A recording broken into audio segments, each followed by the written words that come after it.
hours worth of radio right there. Of course, Minister Suds, it's great to see you. She served on our city council, big fan of community housing. My colleague, Karen McCrimmon, the Liberal MPP from Canada Carleton, is here. I know that there she is at the back. I always have to say this when I see Karen. She is a true Canadian hero who fought for our freedoms abroad, and we thank you very much for your service both in politics but especially in the military.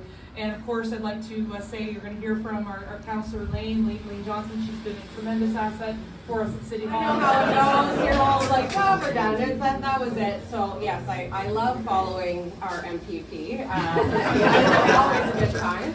My name is Lane Johnson. I'm the city councillor for College Ward. I just wanted to thank you all so much for spending some time with us in Bell's Corners this afternoon. For those of you that don't know, I actually used to work for the Western Ottawa Community Resource Centre about 10 years ago. So when there was a building that was then a hole in the ground, we were conceiving of what to do with the Nepean Senior Services.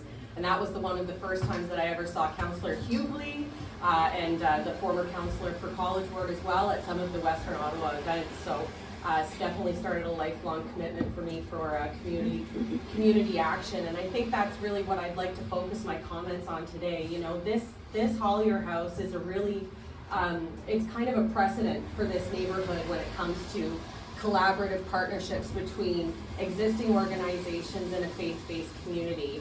And these organizations and this faith-based community said, we're going to do this even when, governments such as the City of Ottawa perhaps were lagging. Faith-based communities have been trying to figure out how to step up to address our affordable housing crisis in the absence of programs and funding, and they've become extremely creative in how we can pull those things together. And so, it is through community action and community goodwill that I think governments start getting hip to the trends and become more action-oriented than they had been in the past. So I have a tremendous amount of gratitude for those community-based efforts.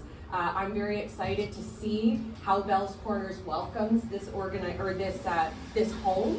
I know that residents have been really excited for this addition, and we do need to do more to welcome deeply affordable housing in all corners of our city. It's not just a downtown issue. It's not just a rural issue. People are looking for a place to call home everywhere in between, and I believe that College Ward is ready to welcome and support residents of all backgrounds, all needs.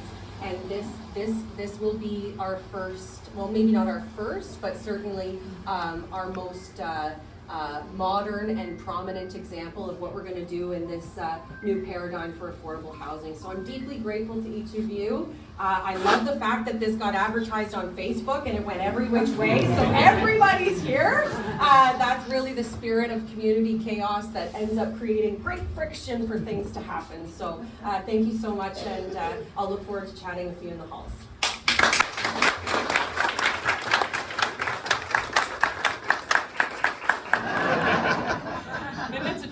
And it happened down at the Dragon Ball here.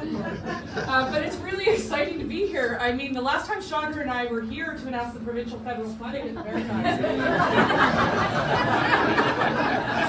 And I know you're laughing at the joke, not at me. I'm not here.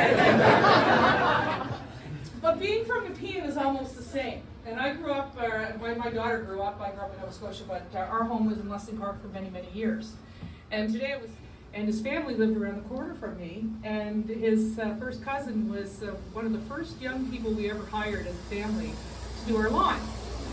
And I just thought about that as a metaphor today. That was really brought home when we got to chat about your cousin, about members of your family I had the privilege of meeting.